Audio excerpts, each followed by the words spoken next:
All right, welcome everybody to the Neurotrain collaborative podcast. And of course, I'm Erin, your host. Today, I would like to welcome Brian Copeland, who owns Progressive Combat Systems. Before I completely introduce him, though, I want to just give a little backstory. I actually had a client who was interested in some of the self-defense um, concepts for herself, and I knew that Brian did combatives, but I didn't know exactly his background or anything. So I had called him and we did a couple sessions with him together. And it was so informative. It was so valuable. It was the best money I've spent on any kind of self-protective program that I've ever been to. And I actually started taking his classes recently for myself. And it is just so awesome to work with an instructor who is so skilled at breaking complex movements down into sizable chunks that you can actually break into before you create a whole entire movement. I've worked with a ton of coaches in my lifetime, um, both in fitness, and then also I trained to be a boxer in my 20s, back before I had a bunch of concussions. And I also took a couple martial arts classes here and there, but I've never had the detailed breakdown of how to do things to make it so easy to learn. I mean, my learning curve is really, really fast, which is pretty amazing. And I attribute a lot of that to how Brian teaches. Um, and then on top of that, I will say that the value of real life context that he brings to each class is completely invaluable. And weekly, he sends us home invasion videos and things to work on in class that are relevant to real life violent situations. And for me, that's been a complete game changer in my own anxiety and my own healing around traumatic experiences I've had in my life. So, with that, I'd love to just have you introduce yourself a little bit, Brian. If you can tell us a little bit about um, your background and what got you involved in martial arts. And then also, Brian's also he's a fitness instructor. He's also a Z Health instructor as well. So he has the combo of all these different facets coming together, and love to hear how you got into all these fields. Great. Well, thank you for that very flattering introduction, Aaron. I really appreciate you having me on today. And you're an absolute delight to have in the class. You're a delight to have as a client slash student and friend. So yeah, anyway, thank you for that. Um, how did I get involved in this? Well, had some bullying issues when I was a kid, mostly from a stepfather. And if you'll find that most people who get involved in martial arts have some background like that, where they were bullied and they were looking for a way to make themselves more powerful. And for me, that was through getting myself stronger and get myself as strong and as big and as badass fighter as I can, and get as close to being a superhero as I could, I guess was what I had in mind when I was young. And that led me down the path to practicing a variety of martial arts until I've kind of eventually wound up teaching what I teach today. That's awesome. And, one of the really exciting things for me was that you do it through a Jeet Kune Do lens as well. And growing up, Bruce Lee was a huge hero of mine. I remember being 7 years old and just like watching Dragon and Enter the Dragon. And I was probably actually more like 9 years old, probably not seven. But I was when I was a little kid, I was bullied as well. And I remember my dad pulled me aside when I was probably in first grade, and he said, "The next time somebody comes up to you and tries to bully you, I want you to make a fist, and I want you to hit them as hard as you can in the nose, and they'll never bother you again." This was definitely out of earshot of my mother. But as a little girl, that really empowered me so much to stand up for myself, that it was okay to say no, and that if I needed to protect myself, that I could do that. And then of course, like I said, I got obsessed with Bruce Lee. And even as a novice, somebody who wasn't very trained, as a young person, any kind of violent situation I found myself in, I would kind of switch into this really aggressive kind of rage, and it protected me. Mm. Um, but then there were a couple of times where it didn't work, and where I lost. And then also fast forward, into later in my life, I had a couple of, I don't know how to say this any other way other than like sexual assault encounters. And I remember my freeze response kicking in and just the shame and the anger that I had around that and feeling powerless. And then having that like affect my self-esteem later on in life. Um, and then I'll say one more story. When I was in my 20s, I was robbed by three people when I was walking out of a concert one night. And I got punched in the face and I fell to the ground, and I didn't know if the other people had weapons or what kind of circumstance I was in. And so I just gave them my wallet and just hoped to God that I wouldn't die. And that gave me a lot of fear and anxiety moving forward for several years. There was a lot of PTSD around that. So what I find so valuable in Brian's classes in particular is that here we get to have a safe place. So I don't have to worry about being like sparring somebody and getting like hooked in the face or anything like that. It's a safe place to actually go through real life violent situations and then break down the actual skill that's needed and like how to foresee what would be the best avenue through these different scenarios and like have options. And just in the last 2.5 months, I've noticed my self confidence has increased. My fear around other people has decreased significantly. And, I used to also have some nightmares because of those situations where I'd like freeze in my sleep and then wake up. And I actually had I probably was watching too much Dexter to get really real, but I had a weird dream where this guy like took a marker and like drew across my neck in a road rage incident or something like that. Like he was going to cut my neck. And in the dream, I started to freeze and then I broke out of it and I was able to actually protect myself. And it was just a very interesting thing that was just even happening in my subconscious, which I thought was super cool. So, I just wanted to kind of give another chime in about Jeet Kune Do and how awesome that is. And Brian, I know you also obviously are a Z Health instructor, so you know about brain science stuff. From a brain perspective, visualization obviously is super powerful for developing skill.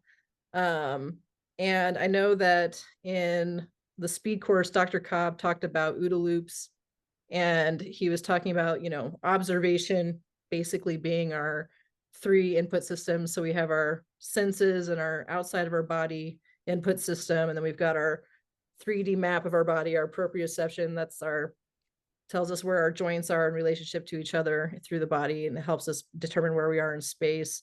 And then we have the interoceptive nervous system, which is like our physiologic system, basically, and the insula and things like that, that's attaching meaning to the stimulus.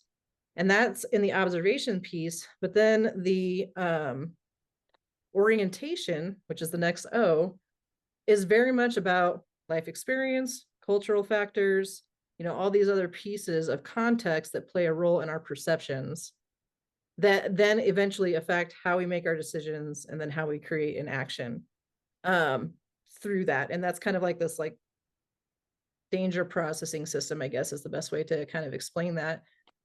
What kind of brought you into the brain world, first of all? Second of all, how do you use that in context with how you teach? How has that changed how you teach and how you kind of view um the mastery of the skill that you have, which is how to I guess determine danger in real life situations and be able to filter through that to make appropriate decision making.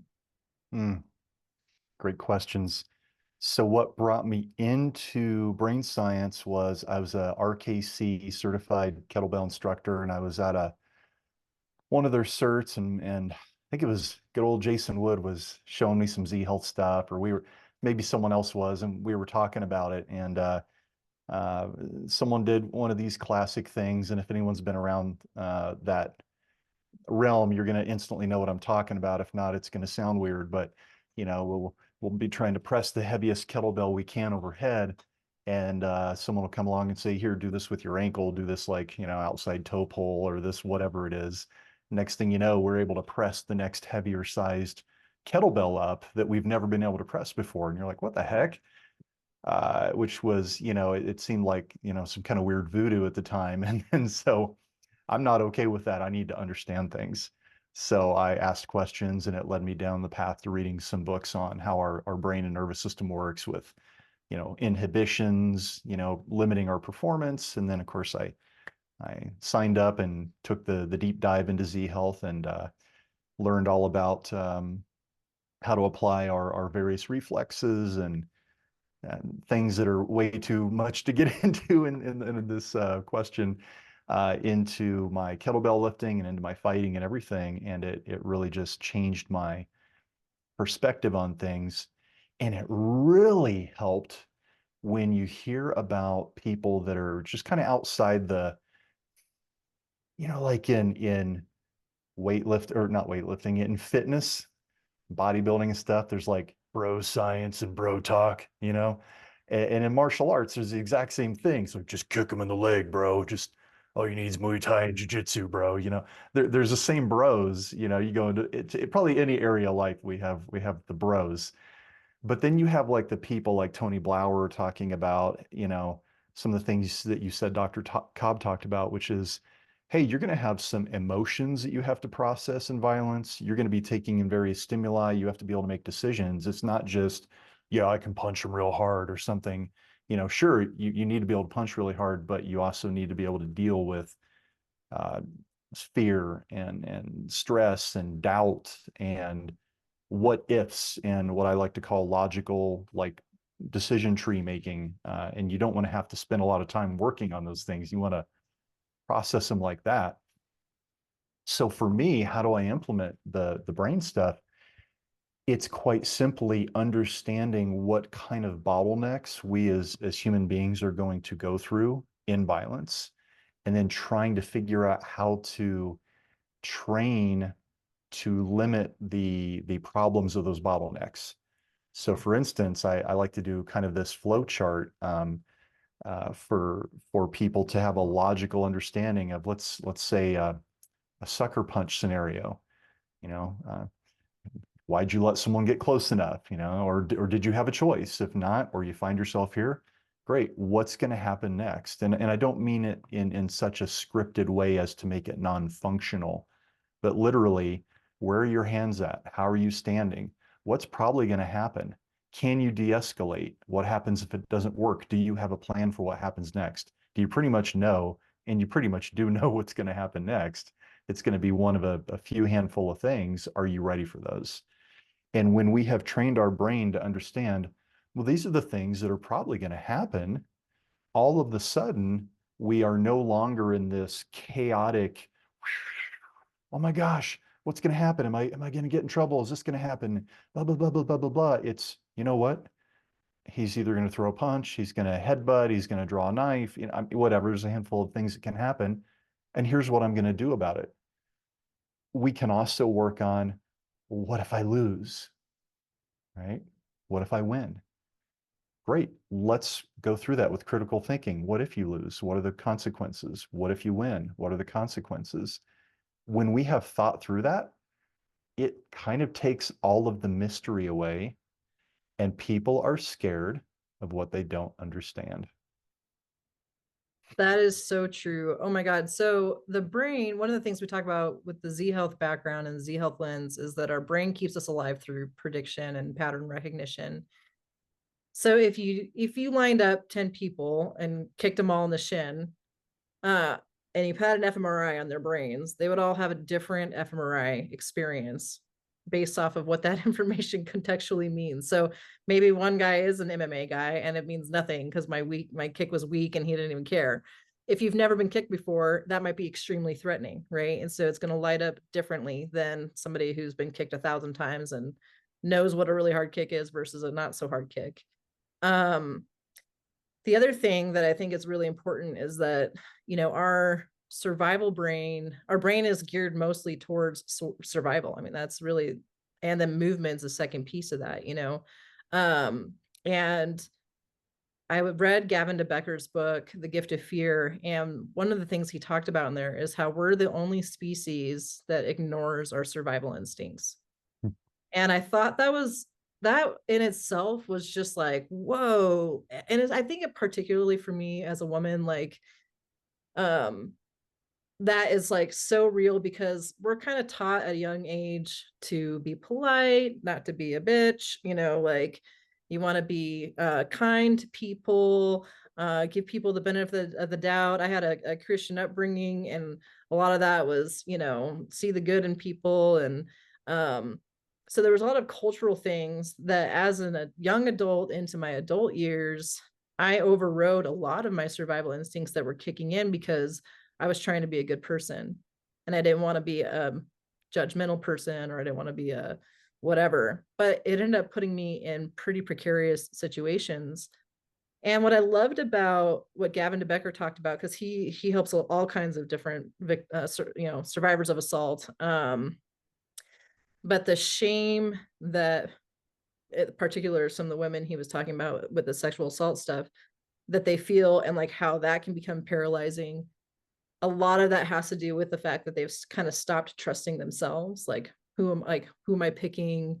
I also thought the staggering statistics around, like, it's not typically a stranger in the alley that you got to worry about. It's actually people that you know and that you see, like, that are part of your life, that, like, that's where most violent situations actually happen from somebody um that was also an eye-opening thing for me to think about, because again, TV, it's like somebody in an alleyway, a terrorist in another country when you travel to Italy, or you're afraid of strangers, and then yet at the same time, most violent things that happen actually happen from somebody Um, so I think what I love the most about the combo of what you do in class is that it's not only just like the skill of how do you actually do a gazelle hook, how do you do an eye strike, the permission to kick somebody in the balls.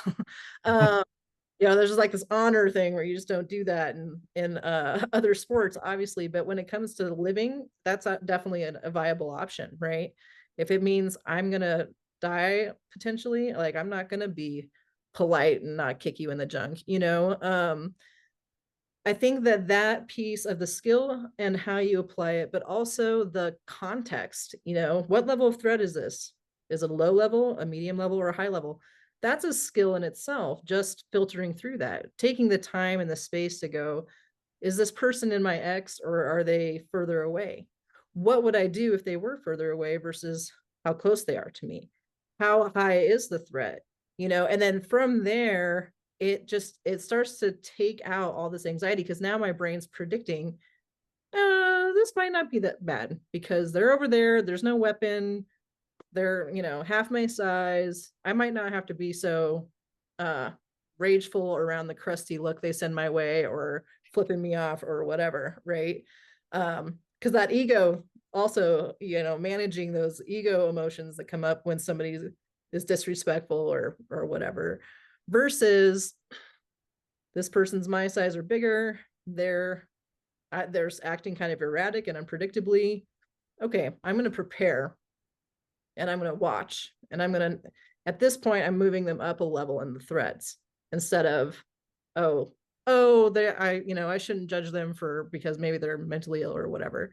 So I think that, and again, I think the permission to, it's okay to be kind of judgy when your life is potentially at risk, is also really nice.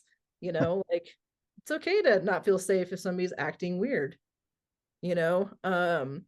So tell me a little bit more about, like, because I know you said you kind of had kind of a beginning in boxing, kickboxing, and then you moved into MMA kind of stuff, and then you got into the rapid assault tactic stuff. How did you get this information, and then how did you kind of, because you're just so expertly awesome at putting it all together. I love to hear more about where this information comes from, and what your own experience has brought to this information, and how it's worked for you in real life as well. Great, thank you. So, yeah, I started martial arts like a lot of people did when I was a kid, doing taekwondo and judo. And being a little kid, there wasn't really any context or purpose. It was just something that you do. It's mostly babysitting for parents so they can go out on date night or something or whatever.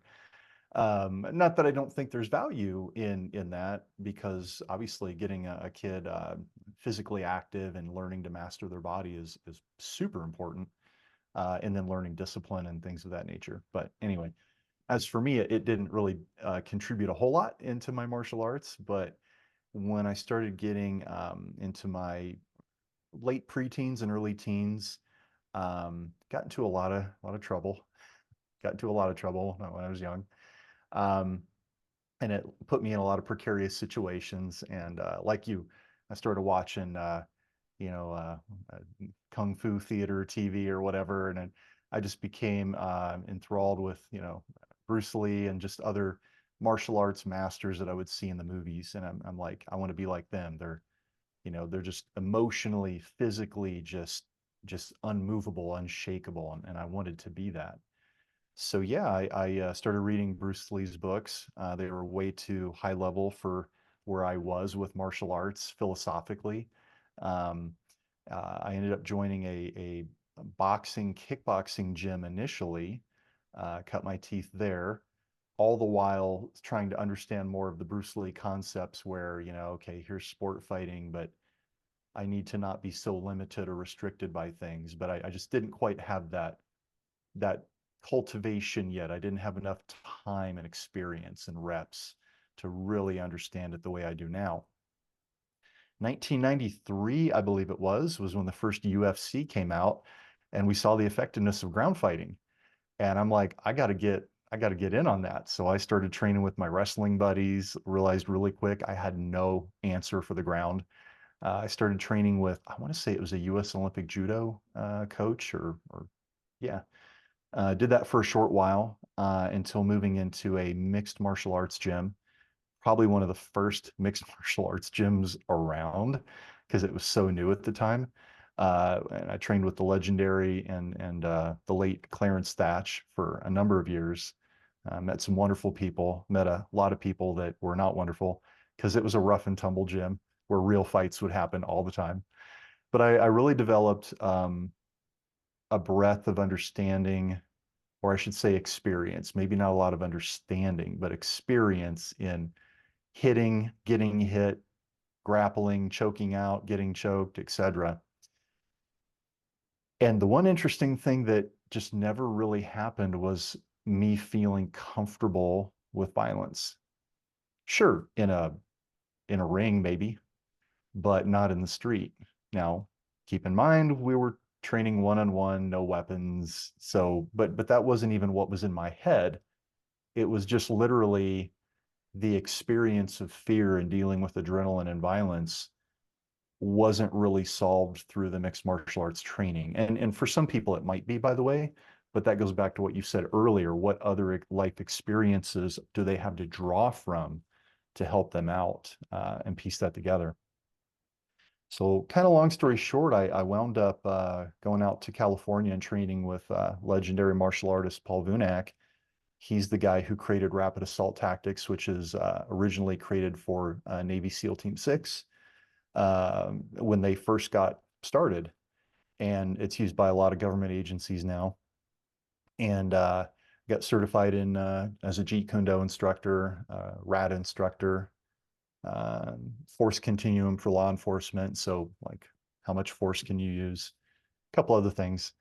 Continued training with combative handguns, worked with some SWAT instructors who you might be going to train with this couple Saturdays from now, if I'm not mistaken. Great instructor, Ragnar Tactical, just to plug him. And from there, I've just been constantly refining what I teach based on what do I observe when I see real violence on from the news, uh, closed circuit TV. How does real violence happen? And what is the disconnect between how we train martial arts and how we need to actually use martial arts, both from a psychological, technical, and tactical perspective. And a lot of people will give me some flack because I'll poo-poo their favorite technique, that they see like their favorite MMA fighter do. And I'm like, hey, but that technique is great in MMA, and here's why. But it's not great in the street, and here's why. And we need to be able to discern the difference. Awesome. I think it's also really fun to understand the brain science stuff and be a student in your class too, because in the neuroplasticity world, you know, neurons, if they need fuel and activation to stay alive. They're use it or lose it. So if you're not stimulating them regularly, they will start to die off and the resources go to what you use. There's use it and improve it. Um, there's the functional aspect of the neuronal whatever, but one of the big things about neuroplasticity is that salience can make a bigger neuroplastic change than repetition, even though repetition is really important for neuronal health. And example, I've probably done 5 billion elbow circles at this point. I mean, like, obviously it's more like probably in the thousands, but I've done so many elbow circles and just to train the cerebellum. And I know Dr. Cobb talked in Skill and Style a little bit about this thing called arrested development, where your brain kind of goes, yeah, that's good enough, and like not important enough for me to care about, basically. Yeah. Care about improving or whatever. Like, we got it. However, when you had me down in a side mount, and then you were talking about bringing my elbow around to overhook the arm, I was like, oh my God, like I know that motion because I've done it so much, but now the context of it, I'm just training it differently because now I'm seeing how these skills apply in real life situations. The shin box, the 90-90 shin box, having a scarf hold, being in a shin box, Mhm. the stability that you get out of that is completely different. Um, there's just some really cool pieces of this for me as again, like as a student, but also a brain person where I've just been like, oh my God, that's brilliant. And I love that about your classes. And the other piece that I'll say about salience, never in my life, and I'm grateful that I was lucky enough to not have this experience, have I ever had a real gun shoved into my back before. But because we practice with fake guns in the class, having somebody push even a fake gun into your back, I literally, the adrenaline, the sweating, um, and I knew it was a safe place, and I knew that it wasn't even a real gun, but it was just the sensation of having something like that and then knowing where to go in order to be able to safely survive that situation. um it has stuck in my brain way differently than, oh, do some lumbar circles or some elbow circles and step and turn into whatever. Like, just the aspect of the context was completely life changing for me. What are some of the success stories that you've had of working with people in this context, that you've seen? I know you had mentioned at another time one of your clients who was held at gunpoint and was able to kind of do a threat inoculation in your training and be able to eventually kind of heal around that. Can you talk about that a little bit? Yeah, I had a gal a number of years ago. I won't say her name, just because I don't have her permission. Um, she worked at one of those check cashing places, and I believe she had been robbed at gunpoint like 3 times. She got to the point where she was unable to work. She couldn't say the word gun without a complete, just emotional breakdown. I mean, it was pretty bad. And she'd gone to counseling for, I want to say, a little over a year, not a whole lot of improvement. And her therapist was like, hey, you need to go learn how to like become stronger and overcome this. So you change your identity. I don't know if they were like cognitive behavioral therapist or something, but change the lens that you view these experiences through. And so she found my website, and the therapist did, and sent this gal over to me. Well, um, when we first started working with her, we could not do gun disarms. I mean, even if she saw people doing gun disarms on the other side of the room, it took every bit of her strength to not have a breakdown. So we just started with, okay, let's just learn how to deal with punches and tackles and knives, because that stuff to her was, same that it would be for anyone, where it's like, whoa, and you start learning it, how to defend it. You're like, oh, okay, this is cool, right? That helped her feel a little bit more powerful to get to the point where she was closer to being able to face this threat up here of dealing with, we'll say, having a fake training pistol put in her face and then having her disarm it. She wasn't quite there yet. So I gave her a little exercise where I said, go home and learn about all of the parts of a pistol. And I particularly specifically used the word pistol, not gun, because it was a different word than what she was used to using. And she came back in and she's like, oh yeah, you know, cheap rubber gun.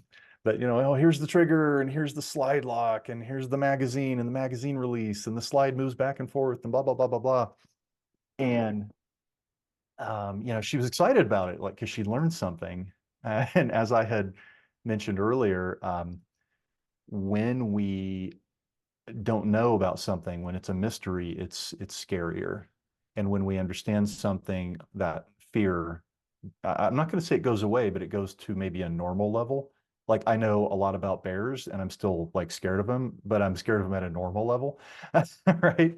And so, like at Z Health, Dr. Cobb will talk about threat inoculation through threat modulation. So if this is where you break down, then you train here.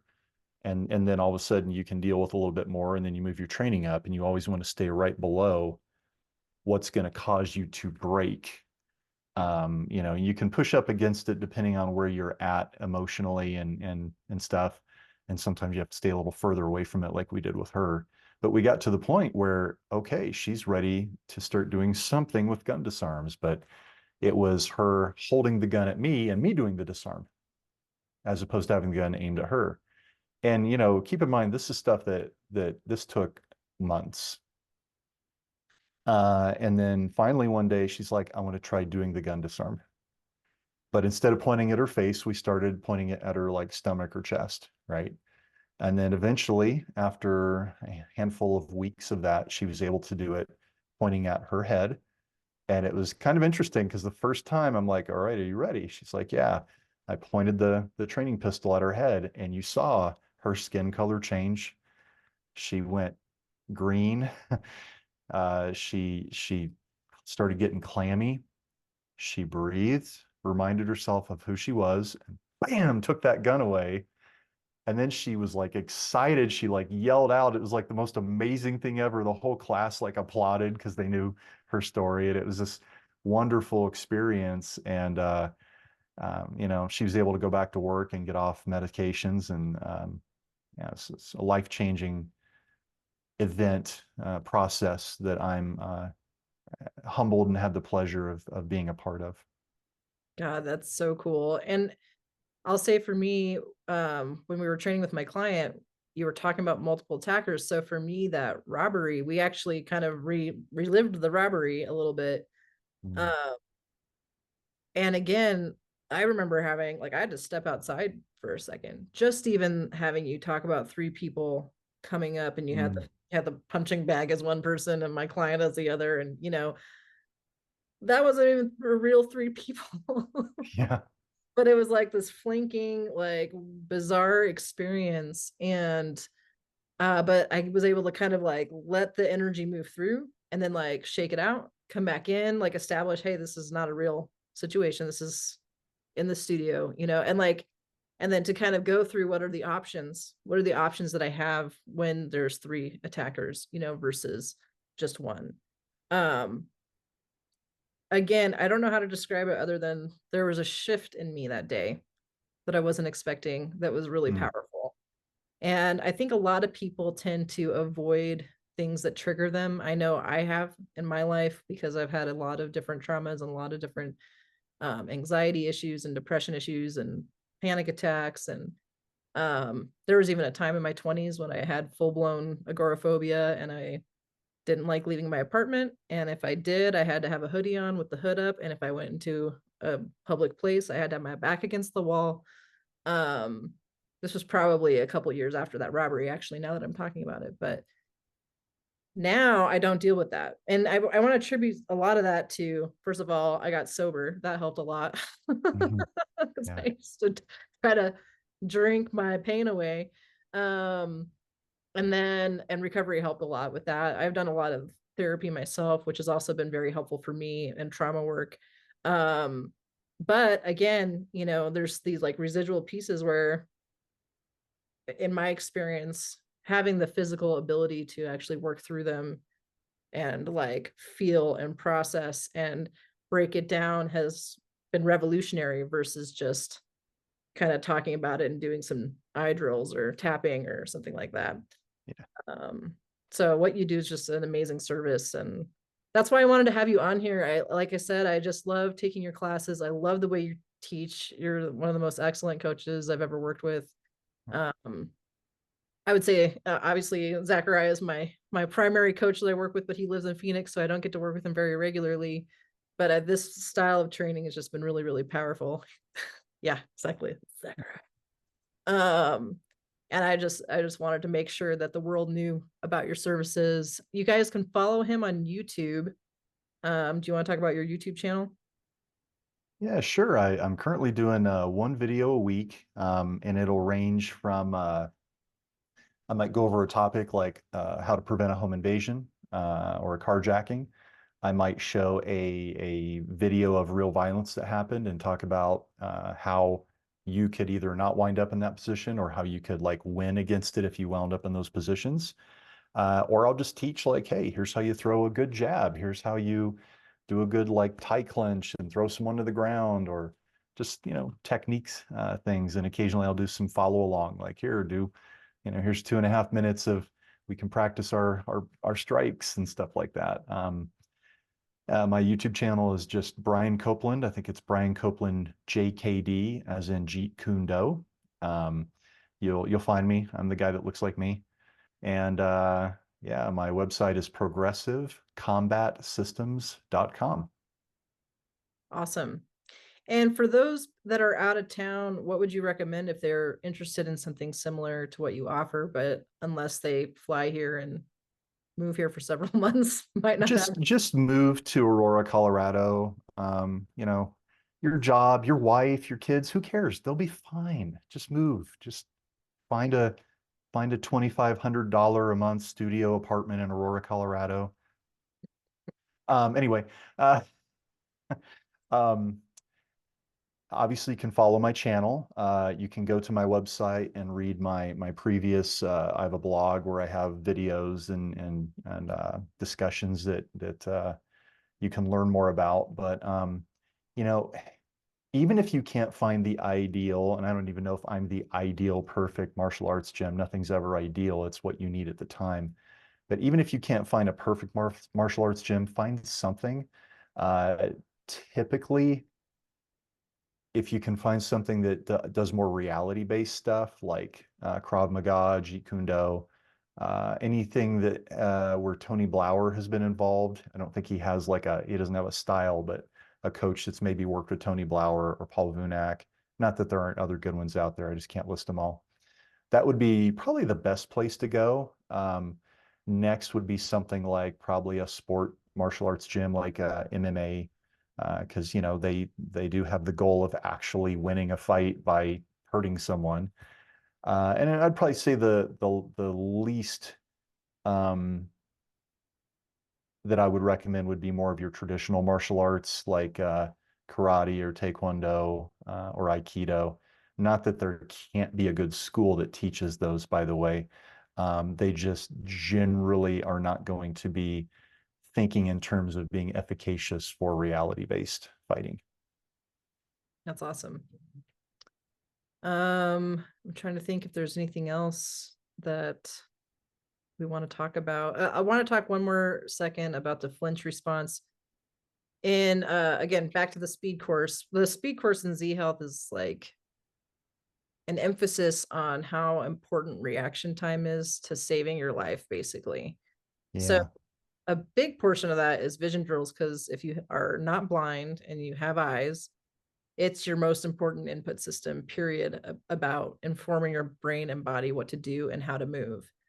Um, but one thing that he talked about was the Reagan assassination attempt Mm, and the Secret Service. I'm forgetting his name right now.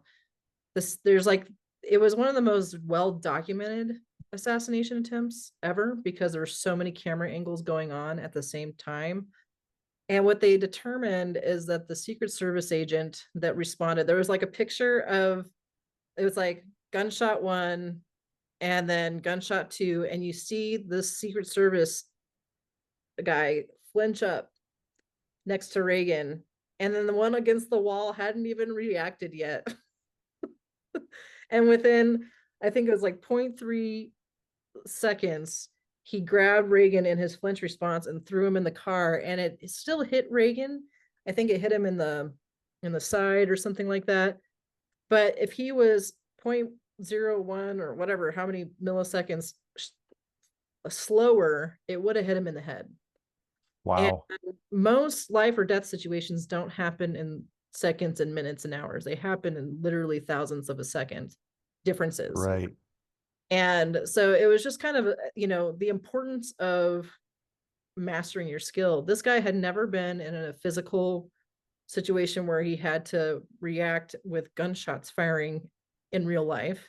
But because he was so skilled at practicing for 20 years, he had gone through those moments and he had done all the things to train himself to be prepared. His immediate reflexive response was to flinch, grab, and throw Reagan into the car. And where like the other guy, his brain might have been processing, was that a firecracker? Is it a car backfiring? Like maybe the registration of even what that signal means hadn't really registered because it was just kind of an interesting difference between two Secret Service, for the president. Um, and then the last thing I'll say too about that is that one of the things that you talked about in our class was how a lot of times we'll try to, flex an adduct and protect our soft parts. And sometimes people roll over and expose the back of their head in like a fight where they're being mounted on and they're getting blows thrown at their face. Yeah. Explaining why it's important to train not doing that and how to get out of it. Do you want to talk a little bit about that as well? Sure. Yeah. I mean, you hit a lot of it where you said we have a primal reflexive response to we'll talk about external stimulus because that's the threat we're dealing with now, not an internal one like I've got diarrhea. Uh-oh, it's about to come out. Um, so reaction time, people use the word reflex. I'm like, no, it's not reflex, it's reaction time. Reflex is there's thousands of reflexes going on, and most of them no one's ever even heard of. The only one most people can think of is where the doc taps your knee with the hammer and your foot kicks out, right? Like a Golgi tendon organ reflex or something. But yeah, we have if I'm not mistaken, our reflexes in order of how fast our body will react to them would be auditory, touch, and then peripheral field vision. And then this one of the slowest ones would be our foveal focus. That's where you can read letters. So, in the case of like, oh gosh, the most recent like Trump assassination attempt where you heard boom and you turn, right? That would be kind of like if all of a sudden you heard like something crash behind you. Whoa, that would be like your fastest turn. Your second one would be something touching you and you pull away. But if we're in a classical kind of, let's say, sucker punch scenario where someone's getting in your face, the sound is probably not too relevant unless you're hearing something suddenly rush up behind you. Although typically in fight or flight, we tend to get auditory exclusion, so you may not hear that. So we are now relying on primarily visual unless the person already has a hand on you. So yeah, we now get a visual response, and as you had mentioned, our primary defensive flinch response is to push danger away and pull away from danger. And this is a wonderful reflex. It's hardwired in. It's not software. You don't train it. I guess you can train it, but it's technically it's built in, right? Everyone's had that thing when you were a kid, and someone says heads up, and you're like, what? Just in time to see a snowball, and you're like, ah, right? Try to push danger away and pull your head away. Well, it's really good to have that reflex. The problem is there's a secondary reflex that can kick in after that, and that's just a protective reflex where we go into adduction and flexion, right? We bring everything close. We go into fetal position. But in a fight, we have to face the danger. There's just so many times where people will get on the ground and someone's on top of them hitting them, and that's a terrifying position to be in, especially if you're not trained. And you have to train that enough to where it feels safe and to where you understand it. It's no longer a mystery. Oh, the punches can come here, they can come here, whatever. If my hands are here, if I do this movement with my hips, if I grab them, if I do this, I'll be safe, right? We need to have an answer, or we will default to a very maladaptive response, which would be turning away from the danger. And now we're actually making ourselves vulnerable. It's kind of like the kid pulling the covers over their face so that the boogeyman can't get them. It don't work. It doesn't work. Chuck Norris is still going to get you. He's hiding under your bed. Um, and reaction time is really, really simple. Once again, when people say, I want to get my reflexes better, I'm like, no, you want to get your reaction time better because your reflexes are your reflexes. That's just the speed that things travel up and down your neurons. And your reaction time is based on basically three things: your observation. Are you paying attention? And that kind of goes back to what we were just talking about, auditory, tactical, or vision. And it's probably going to be vision, unless you hear someone run up behind you on the sidewalk and you're like, what's that? So if you're paying attention, great. We could talk more about what to pay attention to based on what's happening. Like, can you pay attention? Is someone using their hand in such a way that it looks like they're touching a weapon that they have concealed? That's something to pay attention to. Are they classically presenting like they're going to pull back and throw a sucker punch? So these are things that we can teach ourselves to pay attention to. Next is being in position. If you want quick reaction time, the only thing that beats action is to already be in action, because by definition, reaction happens after action has already started. So if I have my hands down by my sides and some guy walks up and throws a sucker punch, I have to come a long distance to be able to defend myself. Well, that's reacting and it's going to be too slow. If I have my hands already up, hey, calm down, or that's interesting, prayer hands. And now that same sucker punch comes, I only have to travel this far to be able to defend myself. So the first piece of reaction time is observation. The second piece is be in position. And the third piece is just stimulus response, right? When you train how you want to react. In the case of a flinch spear, that'll happen automatically, but we can train it to be a little bit better. We can train it to be a little bit more combative and weaponize it, and then we can train what to do immediately after it. So that's what we really want to train with reaction time is is observing what's important and ignoring what isn't. Being in position, whether that's on the ground, whether that's in a stand-up fight, whether it's a sucker punch, what's the position that you need to be in? And finally, what are the stimuli that you need to train against and be ready for? Because if I'm in a Taekwondo tournament, someone might do a spinning tornado kick. If I'm in a street fight and someone does a spinning tornado kick, I'm going to go, whoa, whoa, whoa, whoa, whoa, dude, hold on. We got to talk. That was awesome.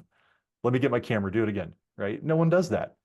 So we need to be prepared for how people really attack in the real world and in violence in the street. That's so awesome.